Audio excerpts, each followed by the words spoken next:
Hi, welcome to the EWG Mercury. I'm today's moderator, Adam Maurice. We've got a great panel today. Let's go around introducing ourselves. I'm Mr. Rouse. I'm the faculty advisor here in the TV studio at Exeter West Greenwich High School. I'm Steve Gardner. I'm an English teacher here at the high school. I'm Jordan Selville. I'm a student here at the high school. I'm Adam Maurice. I'm a sophomore here at the high school. I'm Marcus Simnini. I'm a student here as well. Bob Quindazzi. I'm a history and English teacher here at the high school. So today's topic is political correctness. So what can you guys tell us about political correctness? This is an open question. Well, political correctness. I was going to say, I don't think we should talk about it because we would be marginalizing people by just even speaking about it. I think there are many different ways of defining political correctness, and one of the ways is a very simplistic way would be try not to insult a group of people or the way you refer to them. And I guess the conversation today is going to start getting into that, but we don't want to insult people. Doesn't that sound nice? Yeah. Marcus, what can you tell us about political correctness? Well, I think that nowadays political correctness is very important to a lot of people because I think as we mature as a society, people want to not harm other people's feelings due to their, races, different cultures, stuff like that. So I think political correctness is pretty important in society nowadays. Yeah, Mr. Gardner? I think, political correctness is all well and good unless it gets flipped and it becomes a situation where my political correctness now becomes a right that infringes upon your right. And I think that's what we see sometimes right now, where you're being forced to accept things that you don't necessarily want to accept. And even in some cases, some people are being forced to pay for it out of their pocket in forms of tax dollars too. So I believe that people have a right to be who they are and they have a right to believe what they believe. But when somebody is telling you that you now have to automatically accept all of their beliefs, where you might not have that upbringing or that belief system, I think that that's equally wrong, because political correctness infers the fact that one side is correct, and that's not entirely the case all the time. Perspective is based on what our own life experiences are and what we see in a situation. Most of us don't drive down the street saying, boy, I'm driving like an idiot today. Yeah. Most of us think that we are absolutely correct in everything that we're doing, and that everybody else on the road is a fool or a jerk. Yeah. And that's only one example. But there's many things that, socially right now, where people are having these arguments on media, and they're talking about tolerance, and they're using the most caustic, insulting language towards one another in order to prove that they are absolutely tolerant of everything. And in some cases, they're only tolerant of what they believe in. And if they don't believe in what you believe in, then you're politically incorrect. Right. Mr. Quindazzi? I was going to say, that's the rub, right? You don't want to speak in such a way to marginalize people that usually traditionally have been marginalized, but sometimes it goes too far and precludes any kind of criticism. Amen. So, and obviously, a free society is based on the ability to discuss and criticize people without being, oftentimes you can be accused of being a bigot because you happen to disagree with somebody, as you said. So there's always going to be a line, right, where I think most people would probably agree it's not a good idea to marginalize groups, but it doesn't mean that you can't discuss certain social problems and issues that people might like to talk about. And just because I'm critical of a particular person doesn't mean I'm critical of the entire group of people or think that they're not fully functioning members of society and human beings just because I don't like what they happen to be doing.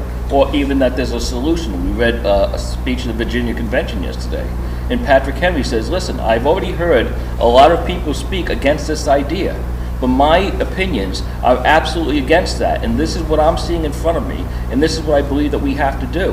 And that doesn't make him, intolerant of other people's feelings. It means that he's saying, listen, this is a problem, we have to discuss this is the forum for it, this is what I believe, you have to look at the evidence in front of you and figure out what you're going to do with it.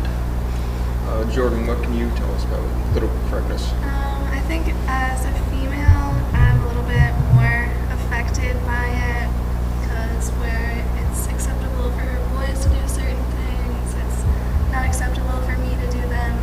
But I think it's something that everyone should be aware of. I would never want to hurt someone that I encounter because I'm ignorant to, their experiences. But I do believe that sometimes it can get in the way of business. So. Yeah, I agree. Myself, I don't want to hurt anybody's feelings, but in my opinion, I think people get out of hand with political correctness because, if, like, for example, the whole holiday Christmas tree thing, it's a tradition, and calling it a holiday tree, we've always called it a Christmas tree since Christmas has been around, so that's one thing, and if you're offended by that, then you're probably really stuffy. That's a great example. Yes. I can't remember exactly when, but at one point it became an official policy in the school that we officially can't put up anything that says Merry Christmas. And I can't remember my career when that happened, but that did happen at one point. Yeah. It's Happy Holiday, Happy December, whatever we decide to do. But I, as a public school teacher, I can't say Merry Christmas or Happy Hanukkah. I have to keep it more generic. Happy Festivus. Yeah, myself, if I go into The rest of us. if I go into like the grocery store or something and I tell someone, Merry Christmas, and they tell me, oh, I'm Jewish, well, my bad, but it's not that big of a problem, I'm not going to go out of my way and just say, oh, Happy Holidays, I've had people say to me, and it's funny because being in a public school, sometimes I become careful now. Even when I'm out in the market, I'll say Happy Holidays, and I've had people say to me, "No, it's Merry Christmas," and then they get mad at me for saying Happy Holidays, and I'm trying to not insult them. And I'm not saying I am insulting them, but trying to be aware of their. See, this own is a good background. example of what Mr. Gardner was talking about, where you just accept what people say to you. If I happen to say Merry Christmas to you and you're Jewish, feel free to say Happy Hanukkah back to me.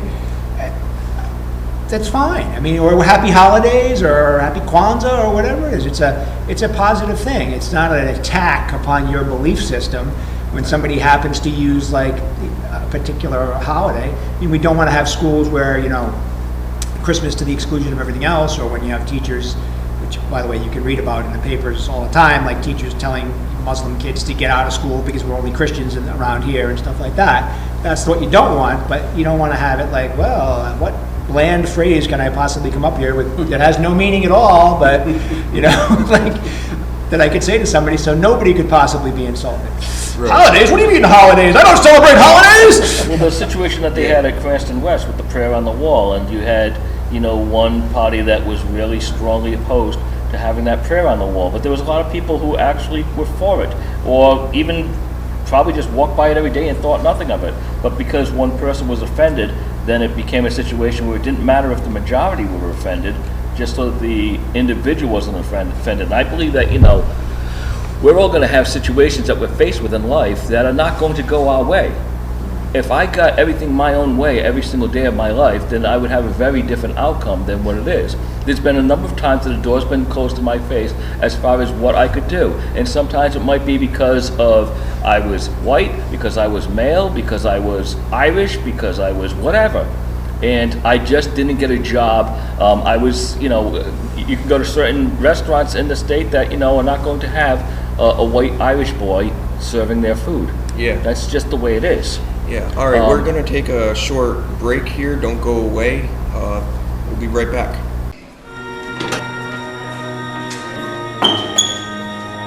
So when you get your quad fixed, you'll probably be riding this weekend.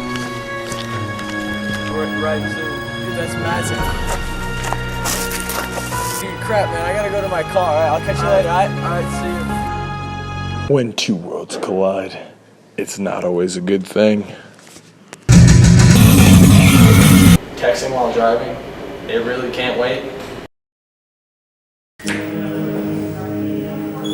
you want to be known as the cause? Late last night, a serious accident happened with a group of distracted teens and a mother and her child.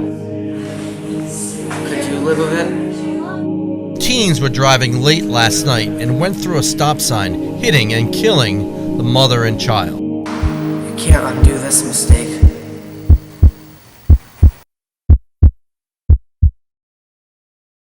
And welcome back to the EWG Mercury. So last time, Mr. Gardner was telling us what he thought about political correctness. Yes, and I was talking about, my experience in life has been, there's been times that doors have been closed to me because of different reasons. And sometimes it might just be because I'm not liked. We as human beings are judgmental. Guys can ask a girl to dance and get shut down, or a girl can like a guy and he might not have any interest in her either. Now, that's not necessarily political correctness, but by nature, we are judgmental. And sometimes that judgment is something that we had to, decide when we, very quickly, if we're looking at somebody who means us harm or who means us good. And that is by nature, we have that instinct in us. And you can't tell me that people don't go into a certain neighborhood and walk down a certain street and look at a certain person who might not be like them and doesn't have a little bit of trepidation. I like what you said about like boys and girls and everything. Speaking of which, elementary schools are actually really cracking down on, dress codes and this and that with stereotypes about different boys and girls. What do you guys have to say about that? Okay, the ACLU came out recently with, actually it was just 2 days ago in Rhode Island, they're basically slamming the Rhode Island elementary schools as being, or creating stereotypes and now creating activities around stereotypes.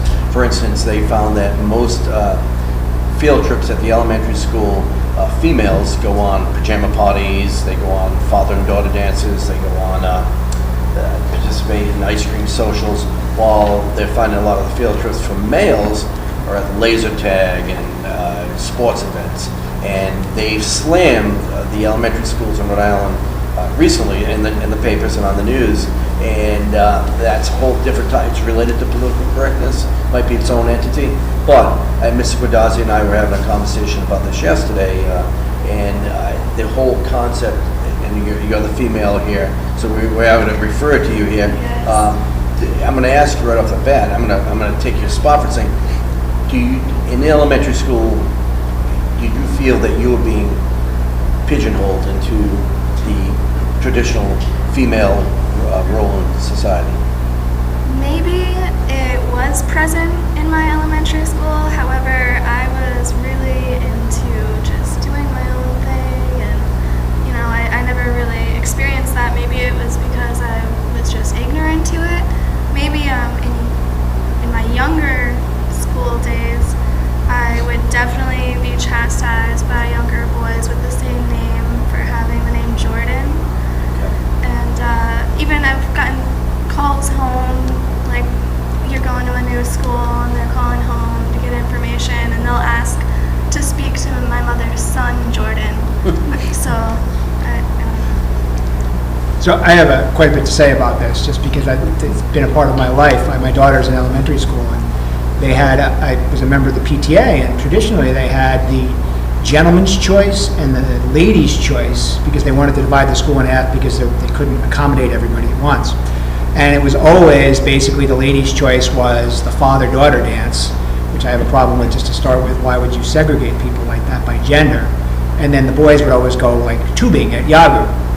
So when I brought it up at the PTA, with these very nice people that did a lot of great stuff for the school, they couldn't understand why I was so upset that, hey, my daughter might want to go tubing, and why would we ever split the school by gender?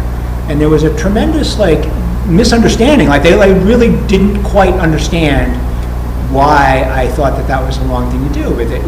But to me, that is in fact, supporting traditional gender stereotypes when you do things like that. They've since changed it, by the way, and they had a family dance for everybody, which worked out just fine. I like what Jordan said earlier about you not knowing exactly what was going on in elementary school. Yeah, I mean, I didn't- could have been subject to it and just ignorant to it. Yeah. Right, because you're just a kid, right? Like, it's just Yeah. what the way things are. Think about it. If we were, if that happened to us now in high school, where they came to us and started saying, "All right, girls, you go on a field trip to an ice cream social.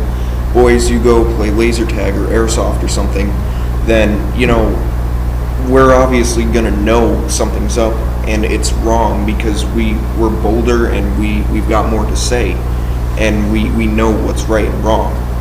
And I feel like by doing that in elementary school, that sets a precedent for, future, because now that these girls and boys have been exposed to girl things and boy things, then everybody thinks that, and that's not necessarily true.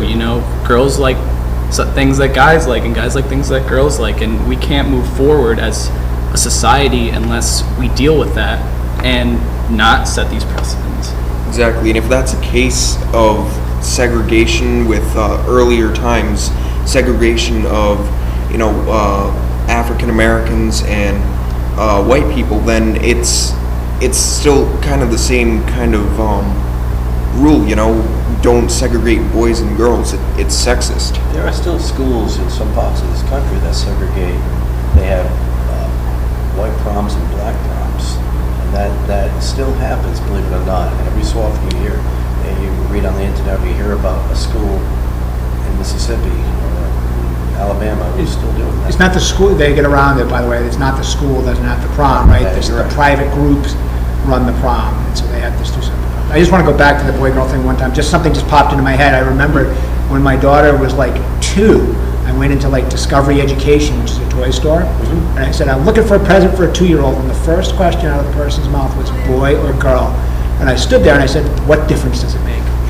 And she was the sales lady was kind of taken aback by that. She said, "Well, I guess it really doesn't." So, and it was a Discovery. It wasn't like it was Toys R Us, like where the Barbies or something like that. It was Discovery Education.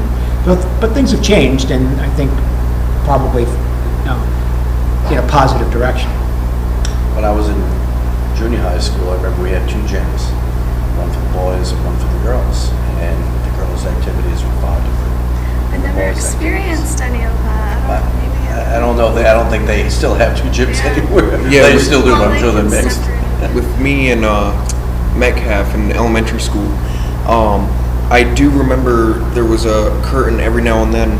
The teachers would set up a giant curtain in the middle of the gym and segregate, again, the boys and the girls together. remember that. Yeah, they do their own things. And I remember the boys would play basketball while the girls did like yoga or gymnastics or something like that. So as you can see, people are still segregating, and either they aren't about political correctness or they're really uptight about political correctness. So, yeah. I think as long as it is done with the mindset that tolerance goes for everybody, that when your idea of tolerance, that it shouldn't be to the point where you exclude somebody else or their ability to have a say in something or live their life the way they like to. All right. Well, thank you guys for coming in this week. This was the EWG Mercury. We'll see you next time.